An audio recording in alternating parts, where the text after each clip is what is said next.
Oh, stop.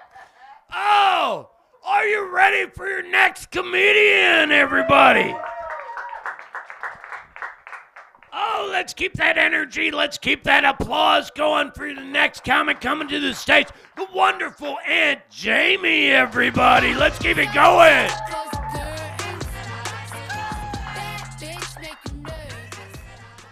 Keep it going for Dennis. Now I know why Dennis wanted to do a candy theme show. Talking about the dating apps. This night's a really big deal for me. 2 years ago, never thought in my life about doing comedy, and I came here on a Bumble date. Was on the dating apps, yeah. And the date was going poorly, but I was standing right there, and I watched everyone go up, and I thought, I could do that. Yeah, and I've been coming here for open mic, so this is my first time doing like a show in this space. Yeah. Yeah, I'm about to turn 46. I'm fighting it. Apparently, this is the time when women start to lose muscle mass. Not this cougar. I started lifting. I bought this program that's just for women. But I'm pretty sure it was written by a man. It's very butt-centered. There's a lot of this. That's called a Romanian deadlift. But yeah, I love being a cougar in the weight room with all those young guys. It feels like my natural habitat.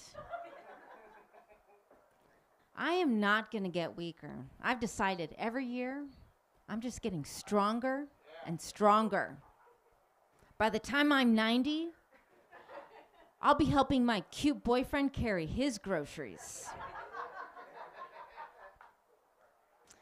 Yeah, I hate this idea that, like, if women lift, they'll get all big and horsey.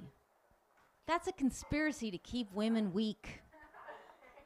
Yeah, lifting doesn't make me bulky. Lifting makes younger men buy me drinks. Happened recently. This guy's chatting me up at the bar, 39. Do you know how he figured out I was 7 years older?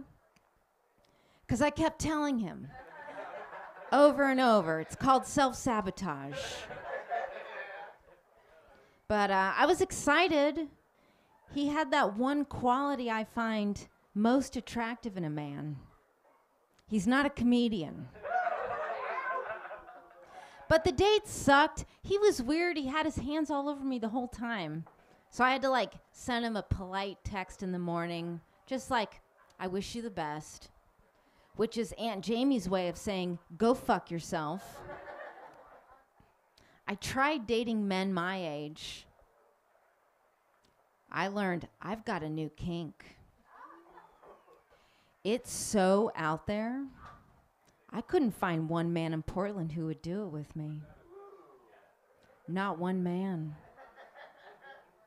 It's a two-way conversation, a back and forth, reciprocal exchange. It got so bad I actually worked with a dating coach about this. She said I was dating men just like my dad, probably, and I need to set boundaries on dates. Apparently, you're not supposed to let a man just talk at you for 2 hours. This is me on a date. Oh, wow. Oh, wow. Wow. I am done faking conversation orgasms.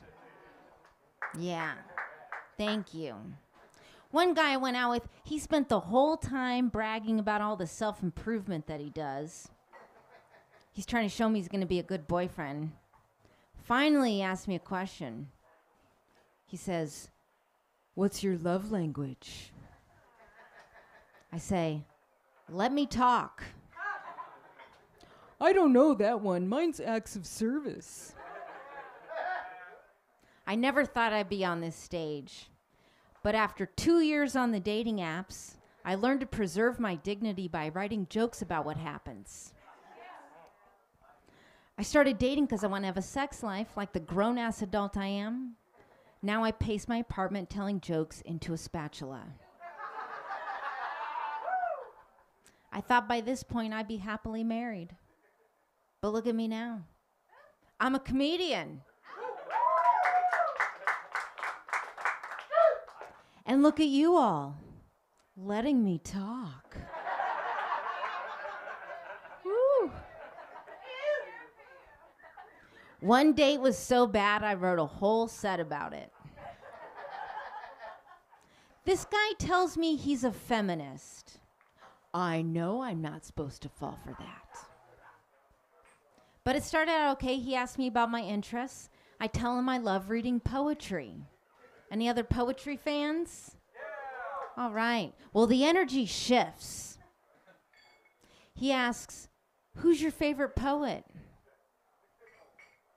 But in a way like he was about to call me out, so we thought. I'm feeling brave. I say probably Emily Dickinson. At this point, he's got a lot of good options.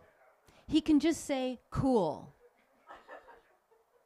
Instead, he informs me Emily Dickinson committed suicide. Anyone with me? Yeah, this feminist is just casually confusing Emily Dickinson with the one other woman poet he's heard of and definitely couldn't name. Oh, I love the validation every time. Sylvia Plath, who lived 100 years after Emily Dickinson and did famously commit suicide.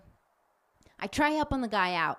Emily Dickinson died in her 50s of a disease they had then, something like hypertension. No. She was depressed. She wrote depressing poetry. I say, her most famous poem is Hope is the Thing with Feathers.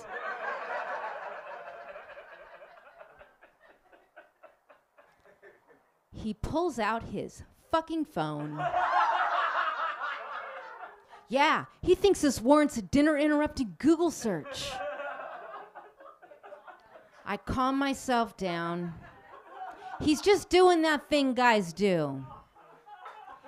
He thinks he needs to Dickensplain. Except mansplaining is when a guy points out something obvious. This guy has no clue.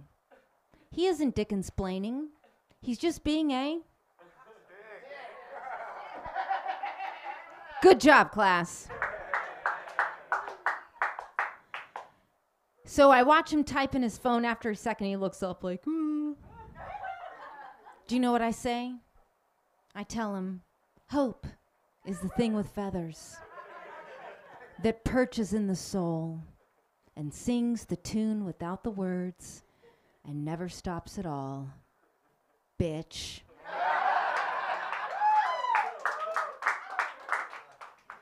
It would be so cool if that's what I actually said.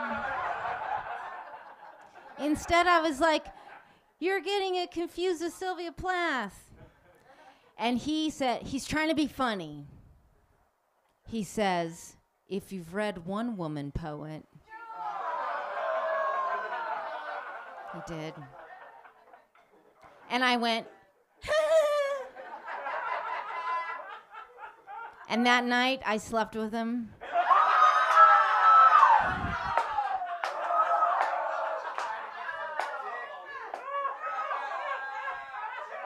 Trying to get some dick.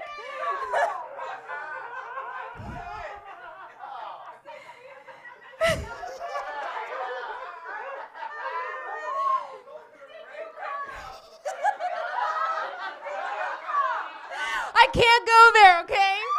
Still recovering. You guys, then he fucking ghosted me. And I didn't come.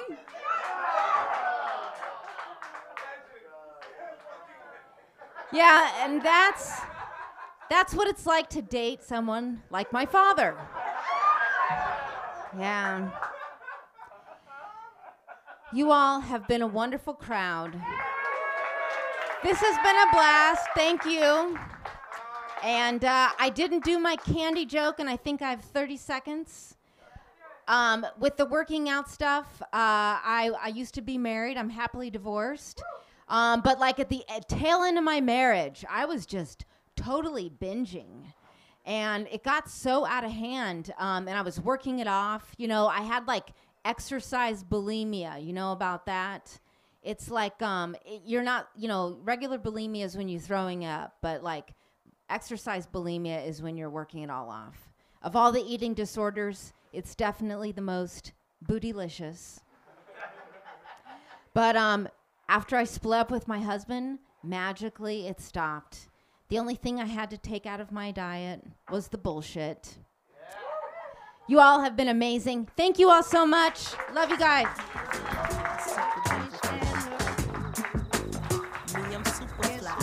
Oh, let's keep it going for Aunt Jamie, everybody, huh?